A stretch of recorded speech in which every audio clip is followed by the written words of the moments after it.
up everyone? This is Jatin Sapru welcoming you to another show. Show का setup आपको दिख रहा है थोड़ा क्रिकेटी है, लेकिन वैसे जो मैं शो करता हूं उसका नाम है cricket live. But today the show is gonna be cricket in the future. और उसके लिए joining me today in my studio is someone who I should have known कि आगे जाके कितना नाम रोशन करेगा. प्लीज वेलकम मोहित गोयल, नीचे आई designation, managing director of one of the most pioneering, path-breaking real estate companies in the country, the Omax Group, which is very well known, but I will call him Mohit, my junior from school. Good to have you in the studio, Mohit.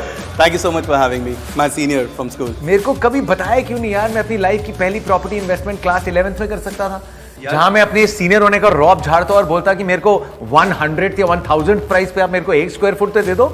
मैं definitely they देता अगर आप मुझे उस वक्त जान जाते, और मैं भी अगर आपको उस वक्त जान जाता तो क्या पता इतने सारे मैचेस मुझे फ्री में देखने को मिल जाते. ये भी मेरे को भी मेरे सीनियर की कला नहीं पता लगी थी.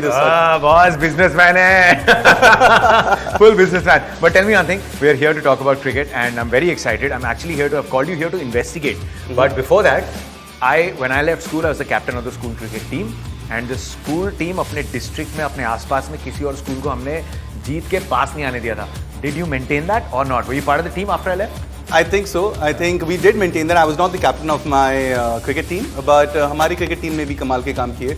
शायद आपके जैसा कमाल का काम नहीं किया, लेकिन हाँ, जो स्कूल के आसपास के ब्लॉक्स थे उसमें तो हम लोग जीत ही रहे थे. जय बात. Good. I am proud of you. कभी खुशी कभी गम जैसी ये शाहरुख खान और ऋतिक रोशन जैसी कॉन्वर्सेशन चलती रहेगी. Oh sorry, I'm talking to Gen Zs. You guys don't know about that movie. Get on with it. अच्छी मूवी थी. But we are not sitting in London. हम मेरे स्टूडियो में बैठे हैं, जहाँ पे मैंने सुना है वर्ल्ड क्लास कुछ होने वाला है. Let's get down to business. You know, the fans know I love the game. The fans know I love the fans, क्योंकि मैं भी एक फैन हूँ and I'm always their voice. और सबसे पहली चीज जो मेरे मन में आती है, फैंस जो क्रिकेट के सबसे बड़े स्टेक होल्डर्स हैं, उनका experience when they go to watch a game, जो होता है स्टेडियम्स में. India's got some iconic stadiums, but we need some future-ready stadiums. We've got some in the recent past. The biggest stadium in the world is here, but the national capital, I'm hearing that you're about to give the national capital region something path-breaking and something first of its kind in independent India. What are you pitching? So before actually answering that question, let me ask you a question. Delhi में आपको क्या लगता है कि कितने time बाद हम लोग स्टेडियम बनाने वाले हैं? मतलब मैंने जब से करियर शुरू किया है, और उसके पहले जब अनिल कुंबले की 10 विकेटें लेके क्रिकेट के प्यार में पड़ा, पहले फिरोजा कोटला स्टेडियम, अब फिरोजा कोटला में अरुण जेटली स्टेडियम, उस स्टेडियम के अलावा तो कोई स्टेडियम बना नहीं है. Absolutely. So I think it's a fact which a lot of people would not know, a lot of Delhiites would not know. After 140 years, 140 साल बाद दिल्ली में एक स्टेडियम आ रहा है. 140 साल पहले वो स्टेडियम था, जो पहले जिसका नाम फिरोजा कोटला स्टेडियम था, जिसका नाम अब अरुण जेटली स्टेडियम है. एंड ये स्टेडियम, जाहिर सी बात है, जो चीज़ 140 साल पहले हुई थी और 140 साल बाद हो रही है, तो ऑब्वियसली हम लोग उससे तो काफ़ी बेटर ही करने वाले हैं. बट हमारा कंपटीशन उस स्टेडियम से नहीं है, हमारा कंपटीशन है इंडिया के वर्ल्ड क्लास स्टेडियम से. स्टेडियम में जनरली क्या होता है कि व्यूअर आता है मैच देखने, आप जैसे मीडिया वाले लोग आते हैं, हमारे क्रिकेटर्स आते हैं, एंड कुछ VIPs भी आते हैं मैच देखने के लिए obviously.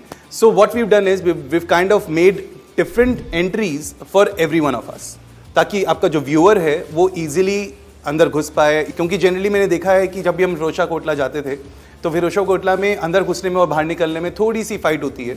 Not that it's also one of its kind stadium. I mean, it's old school, right? You're talking about an iconic location back in the day. Absolutely. Yeah. So that's what we've taken care of. Like every viewer from each and every seat, wherever he's sitting, wherever he's standing, he can actually see the game, watch the game properly.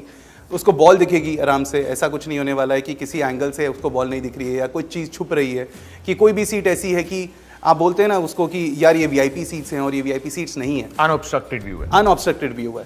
तो view अच्छा है, entry exit अच्छी है, आपके washrooms and basic amenities, cafes.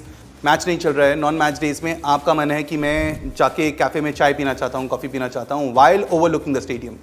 We are creating a cafe which will be overlooking the stadium, and you can go there and sit, have your snacks, have your meal. This reminds me of a stadium in England. I think there's one in Manchester and there's one in Leeds. Absolutely. Which has a hotel and a cafe and you can see the ground. But one second, I've also seen in India, in these 140 years, there have been other private stadiums that have come up. Are you going to meet international standards? So the whole thing is that this is going to be ICC, BCCI standard.